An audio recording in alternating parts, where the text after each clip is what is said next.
यमुना नदी साफ होती रहेगी। आप समझिए कि ये बहुत ज़रूरी है तस्वीर इसलिए भी कि आप सिर्फ एक मशीन चलने की तस्वीर नहीं है या मशीन की एक घरघराहट की आवाज़ नहीं है। ये आवाज़ दरअसल दिल्ली वासियों की उम्मीद है। ये आवाज़ दरअसल दिल्ली वासियों का वो सपना है कि हम साहब यमुना नदी के किनारे कभी बैठे तो सही, परिवार वालों के साथ क्या वक्त बिता सकते हैं।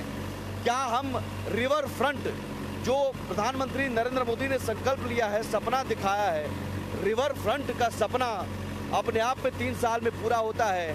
तो मुझे लगता है कि राजनीति में इतना बड़ा संकल्प, इतना बड़ा वादा और टफ टास्क, क्योंकि ये बहुत टफ टास्क है आदित्य, 3 साल में ये बहुत बड़ा टफ टास्क है कि साफ सफाई करते हुए रिवर फ्रंट बनाना 3 साल में। आदित्य, जिस आप भी कहेंगे कि हम झाग में घूमते रहे यमुना नदी के बीचों बीच पॉल्यूशन में, और अब ये 3 साल बाद रिवर फ्रंट में आप घूमेंगे, ये आपके लिए भी सपना होगा। जी बिल्कुल, ये बिल्कुल एक सपना है। और जैसा आपने कहा कि ये साउंड जो घरघराहट है मशीन की, ये कर्णप्रिय होगा, लोगों को कान में चुभ नहीं रहा होगा। जैसे मुझे कोई दिक्कत नहीं हो रही, मुझे अच्छा लग रहा है कि इस तरीके के साउंड मैं सुन पा रहा हूँ, वो हमारे वजह से हो पाया। हमने प्रयास किया और हमने इंडिया न्यूज अभियान शुरू किया, उसका परिणाम है कि ये मशीन और ये घरघराहट जो है उसका परिणाम है। तो हमें अच्छा लग रहा है सुनने में। और जैसा आपने कहा कि मैं यकीनन जब भी अगर घाट बनेगा, मैं सबसे पहले रोज़ आकर के यहाँ पर जो है आरती किया करूँगा, भगवान से मनाऊंगा कि इस तरीके से यमुना मैया बनी रहे। यमुना मैया से मनाऊंगा कि हम सबका कल्याण करे, और जो यमुना की दुर्दशा है या दुर्दशा करने वाले लोग हैं, उनके साथ में यमुना मैया खुद जो है न्याय करेंगी। अभी मैं आपको जहाँ पे भी मैं हूँ आप दिखाता हूँ, मैं भी मशीन पे ही हूँ, जो मशीन लगी हुई है इसको साफ करने के लिए यमुना पे। और जैसे आपने प्रक्रिया दिखाई, ये आप देखिए घाट, यहाँ पर किसी समय में अभी बहुत हद तक आपको पेपर या प्लास्टिक के पेपर्स या प्लास्टिक के पॉलीथीन या फूल माला आपको बहुत कम दिखाई दे रहा होगा, लेकिन किसी समय में ये इतना ज़्यादा हुआ करता था कि लोग इस पर आना ही पसंद नहीं करते थे। देखने में ही नहीं लगता था कि ये पानी है, क्योंकि नदी, जैसे नदी का मतलब शाब्दिक अर्थ पे हम जाएंगे तो नदी का मतलब नाद करता हुआ, यानी कि आवाज़ करता हुआ। आप यमुना को शांत से सुनेंगे तो आपको एक भी आवाज़, कुछ भी ऐसी आवाज़ जो है वो नहीं आती, यानी कि इसमें जान है ही नहीं।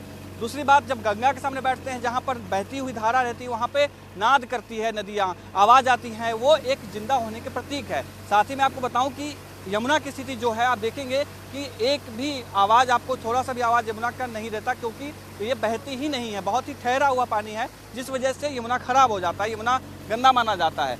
एक्वेटिक्स यहाँ पे प्राणी है ही नहीं, उसके वजह से क्या दिक्कतें हो रही होंगी लोगों को, वो अलग बात है। यही यमुना का पानी फिर दिल्ली वासी पीते हैं और उनको फिर कई तरह की दिक्कतें होती, कई तरह की बीमारियों, जो हम दिखा चुके हैं। एक पूरा गांव जो है यमुना और हिंडन नदी जो खराब है, और हिंडन नदी भी यमुना की सबसे बड़ी सहायक नदी मानी जाती है, वो स्थिति ऐसी है कि वो पूरे गांव जो है वो प्रभावित है। अभी आप देख सकते हैं कि किस तरीके से बहुत हद तक साफ है। अब एक चीज़ मैं आपको दिखाना चाहूँगा कि नदी के ऊपर, पानी के ऊपर में सतह पर आप देखेंगे जो तैलीय पदार्थ आपको जो दिखाई दे रहा है, जो तैलीय आपको पदार्थ दिखाई दे रहा है, वो तेल नहीं है, वो जो वेस्ट, जो कंपनी, फैक्ट्री जो इतनी सारी हैं लाखों की संख्या में, वो फैक्ट्री जो सामान बनाता है या किसी तरीके की चीज़, वस्तु निर्माण करता है, उस निर्माण के बाद में जो सामान, कचरा जो बाहर फेंका जाता है, वो आपको ग्रीस के फॉर्म में दिखेगा। और वो आप जब ऐसे छुएंगे ना तो आपका उंगली जो है आप पे चिपकता नजर आता है। जैसे आप, मैं कोशिश करूंगा कि कोई नीचे है, वो मैं छू नहीं सकता उसको, लेकिन मैं कोशिश करूंगा कि एक बार मैं दर्शकों को दिखाऊं, जब उसको छूते हैं तो पानी की तरह वो बिल्कुल अलग उसका नहीं हो जाता, पानी की तरह बहता हुआ नहीं दिखाई देता है। वो जो है पानी का लेवल कम हो गया है। आदित्य मैं आता हूँ, आप क्या कह रहे हैं अवधेश? पानी का लेवल अभी कम है। हाँ, पानी का लेवल कम है, अगर पानी का लेवल अच्छा बढ़ जाए तो और अच्छा है, और साफ जो गंदगी है वो निकल कर बाहर, जो किनारे में मतलब जमा हुआ है तो पानी लेवल बढ़ जाएगा, तो पानी के झटका दे फिर बाहर आ जाएगा। पिछली बार तो बाढ़ आई थी तो बहुत हद तक साफ हो गई थी, खुद भी यमुना नदी, यमुना मैया ने खुद ही साफ कर लिया था, फिर लेकिन गंदगी आ जाती है। अच्छा, ये पानी सर अगर कम होगा तो गंदगी जमा हो जाएगा एक दूसरे पे, पानी आएगा अगर बारिश तो ये बारिश, लेकिन उससे पहले ज़रूरी है कि हम बारिश से पहले अगर खरपतवार और गंदगी निकाल दें तो वो ज़्यादा बेहतर होगा। इसमें सेहत के लिए कितना खतरनाक है ये आप समझिए कि पानी में फेकल कॉलीफॉर्म का स्तर प्रति 100 मिलीमीटर 500 MPM होनी चाहिए। लेकिन 2500 MPN पहुंचने पर ये उपयोग लायक नहीं होता है। लेकिन आदित्य, यमुना दिल्ली में प्रवेश करते ही जो पल्ला में है, पल्ला में फेकल कॉलीफॉर्म का स्तर 1100 MPN है और असगरपुर में ये समझिए 79 लाख हो जाता है, 79 लाख MPN, जबकि 500 MPN होना चाहिए। अब आप अंदाज़ा लगाइए कि फॉस्फेट और एसिड होते हैं, जहरीले साबुन जैसा झाग इसलिए दिखता है। इसके अलावा ऑक्सीजन DO की मात्रा दिल्ली में अधिकांश जगहों पर शून्य है, यानी मछलियाँ नहीं, कोई जीव जंतु नहीं। पीने के पानी में अमोनिया की मात्रा 0.5 ppm होना चाहिए, लेकिन यमुना के पानी में अमोनिया की मात्रा 8 ppm तक पहुंच जाती है। और तमाम जो विशेषज्ञ हैं, उन विशेषज्ञों ने भी कई बार चेतावनी भी दी, लेकिन मुझे लगता है कि ये सियासत ही है, ये सियासत ही है जिसने अब तक इस यमुना को मैली रखा।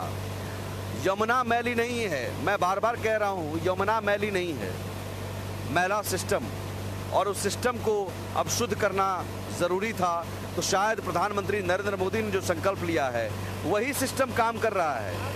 वरुण, वही सिस्टम काम कर रहा है, बिल्कुल वही सिस्टम काम कर रहा है, जो सिस्टम पहले था वही सिस्टम काम कर रहा है। वही मशीनें, ये कोई मशीनें आज नहीं आई, नदी आज नहीं आई, सब कुछ आपके सामने इजाद तो होकर तो नहीं आई है। बिल्कुल बिल्कुल, ये हमेशा से थी। वो सामने वाली अगर मशीन पे देखे, दिल्ली सरकार लिखा हुआ है, दिल्ली सरकार पैसा लेके ही तो लाई होगी इस मशीन को, खुद खरीदा हुआ है, खुद का व्यक्ति उन्होंने रखा हुआ है जो चलाता था। लेकिन वो खुद कह रहा है कि मैं तो नालों तक रह गया, कभी मैं नदी में उतरा ही नहीं, यमुना में मुझे कभी कहा ही नहीं गया कि मैं जाकर। सरकार की मशीन, दिल्ली सरकार की मशीन, ये अगर है तो प्राइवेट ठेका दिया जाता है, ये मशीन को जहां लगाया जाए, लेकिन इनको भी संभालने की सारी जिम्मेदारी दिल्ली सरकार की है। अगर दिल्ली सरकार कहे कि आज आप जाके नदी साफ करिए, तो आपको नदी साफ करनी है, वरना आपको जहां बुलाया जाए वहां नाले साफ करने। ये हमेशा सिर्फ नाले ही साफ करते रहे, क्योंकि ये जो जनक था, यानी कि जिस चीज को सुधारने की सबसे पहले जरूरत थी, उसके ऊपर कोई प्लान नहीं था। अब जब प्लान बना है तो हमें यमुना में इस वक्त ये मशीनें भी नजर आ रही है। हालांकि इनका उपयोग इसीलिए होता है कि ये नदियों से इस तरीके का कचरा निकाल पाए, लेकिन ये कभी ऐसे उपयोग हो ही नहीं पाए। बिल्कुल।